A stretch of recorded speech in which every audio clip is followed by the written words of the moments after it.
Hi, this is Liz Harper, and for today's Soil Health Connection, we are doing a field report. So yesterday, Sarah Light met with the grower. This is a farm, a wheat field south of Grimes, California. And Sarah did a variety trial of cover crops.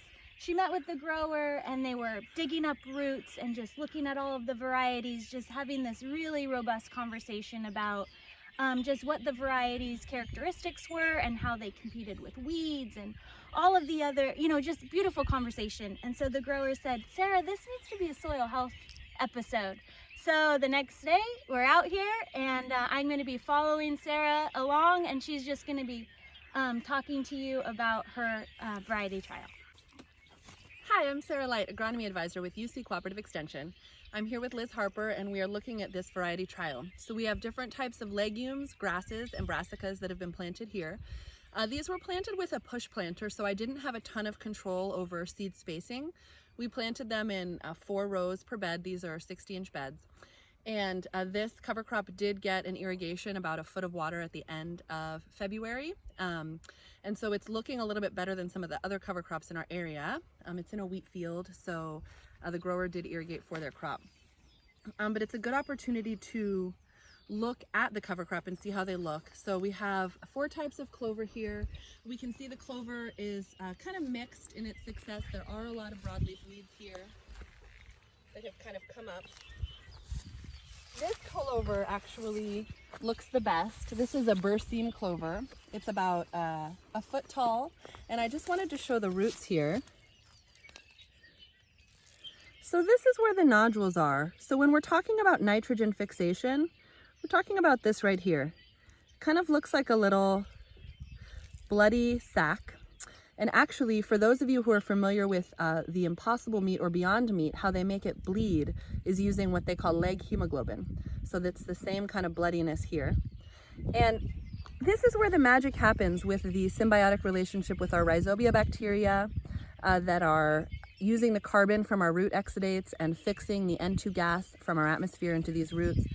And then as we terminate this and it goes into our soil, all that nitrogen is available for our next crop. Okay, let's look at some vetch roots. So we pulled up these vetch roots. Here again, we're looking at these nodules. So these are also really well nodulated. I'm not going to show every legume root that we have in the field, but we'll show some. So these are really well nodulated. These can be a little harder. Here's a nice big nodule that fell off. These can be a little bit difficult, and you can see it's kind of bloody inside. So these can be a little difficult to break up, especially in our heavier soil, to pull up and get a good look at it. And as well, the further we get in our season, the legumes have started to kind of move that nitrogen into the seed pods, because if we think about the fact that beans, peas are higher in protein, and protein is a big component of that is nitrogen. So the legumes are fixing nitrogen throughout when they're growing their vegetative biomass, and then they're moving that into their seed pod for later. So you're not going to see as much of this like really robust nodulation as we get much further into the season, and as well as the soil kind of dries down, the roots get drier, they're harder to pull out. Okay, let's go look at some peas and fava. And so these are our vetches. And oh, look at these beautiful ladybugs, and there's some wasps in there as well. So we do have a lot of insects in this field. The vetches in this field are not as flowered as some of the other ones, but I was at another field yesterday where the vetch was further along and it was filled with bees. There were so many bees. They love the vetch flowers. It's just that here, the biggest flowers in the field are on that end with our brassicas, so the bees are eating over there. And there are also a bunch of bees in that clover that's where there are a lot of flowers.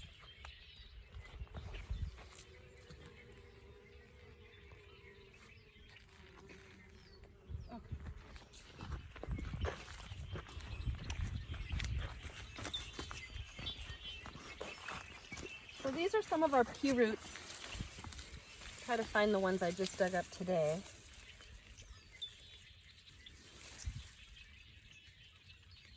Where are the ones we just dug up today?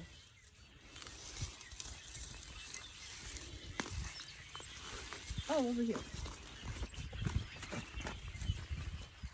Yeah, so here we also are seeing some nodulation. The nodules in this case are a little smaller, but they're still there. So just some root diversity of our different legumes. And then finally we can go look at these bell bean roots. The bell beans look really bad.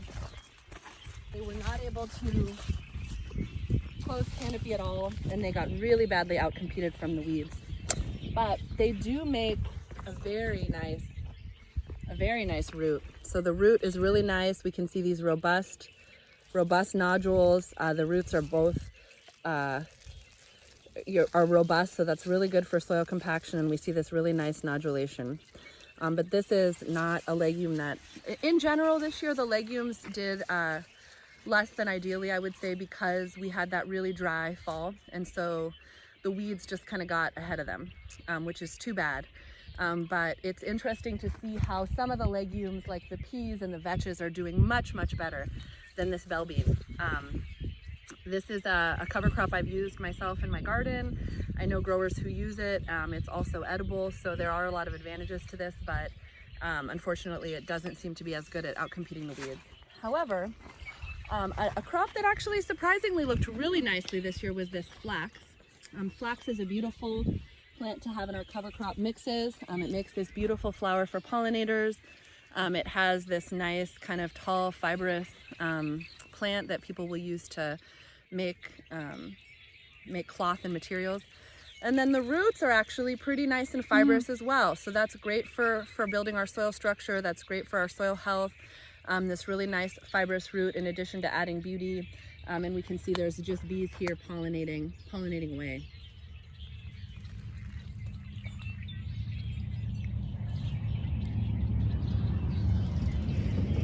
And then to move on to our brassicas, so we can see in the foreground we have these brassicas that are all going to flower. Those are different types of mustards as well as a daikon radish.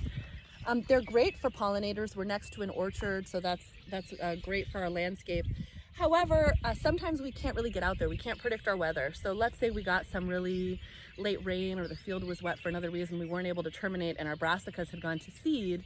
And then we have this risk of introducing a lot of seeds into our environment. Mustards have these tiny little seeds. They fly everywhere, they blow with the wind, and they're a huge pain. One thing I noticed this year was that a new variety that I'd never grown before, trialed, is this purple top forage turnip. And there are a few seed heads up, but in the most part, it had a lot of the same benefits of the other brassicas in terms of closing the canopy, really good weed control. But there's only a few seed heads that are on the plants, and so that kind of makes me think, and this was consistent at all three of the sites that I saw yesterday, so this makes me think this may be a brassica that can be planted if you don't want to get too much biomass, if you're worried about really getting good control, being able to get in there with your mower. This has really good soil coverage, really good weed control, but no it hasn't set any seed pods yet, so that's good. And then it's actually great as a soil breaker because it makes big roots, but it kind of depends on how it's planted. So these are all different roots of the same forage purple top turnip. Some are more like the turnip that we would buy in a store, and others are smaller. Again, with the planter, I wasn't able to really set the distance between the seeds. It's not as sophisticated as some of the planters we're using on a larger scale. But if you did want to try to get this bigger root to really break up compaction, or for some other reason, you could plant them further apart, and if they're closer together, you know, the weeds are going to, the roots are going to be competing for resources and space, and they're going to grow smaller. Let's look at some of our other brassica roots. This one is daikon radish.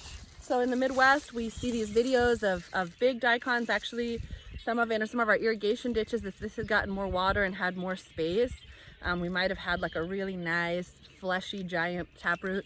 But this actually did a pretty good job setting a little root, good for compaction, good for breaking up the soil. And finally, I think we should move on to our grasses. But we're gonna just walk quietly for now so we can really hear all the bees buzzing around as we're walking through these brassicas, and then really notice some of the seed heads. So here on this daikon, We have a lot of seed pods that have been set now. Fortunately, they're still green, so they're not viable seeds yet. This is still a good time to come and really chop and incorporate this so that you don't have viable seeds in the field. That white mustard also has the smaller seed heads on it. And eventually these are all gonna have that. Wherever this little flower, see these are tiny ones just beginning to set, but that's how brassicas set their seed. They put up these flower stalks, and then from each flower stalk comes this seed pod ultimately. So now let's listen to the bees.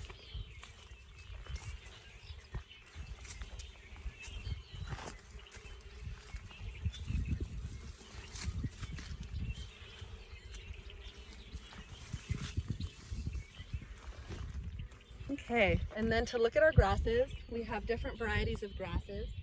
This is in a wheat field. One observation that I had that was interesting was that although the oats have set seeds, none of the other ones, even this triticale, are as advanced as the wheat in our field. And so, the wheat was planted a little bit earlier, but they all got the same first rain. And so they all should have really germinated at the same time. It's just a little bit interesting to observe. I think that's why with cover cropping in California and in the West, we need to do a lot more observations. I always encourage growers, experiment with your equipment, experiment with your system. You know your opportunities and risks better than anyone else. And so really trying out different varieties, seeing how they work up, seeing how they grow, I think is a huge advantage to growers trying to make some of these choices. And having seed mixes as well can be great. But to look at a couple of the roots, these are the oat roots, really nice fibrous really nice fibrous roots. Again, great for building our soil, great for holding our soil into place. We get really fierce winter delta winds here and our soil can just blow away. So, and then our triticale, also nice roots, really nice biomass, the tallest of our grasses.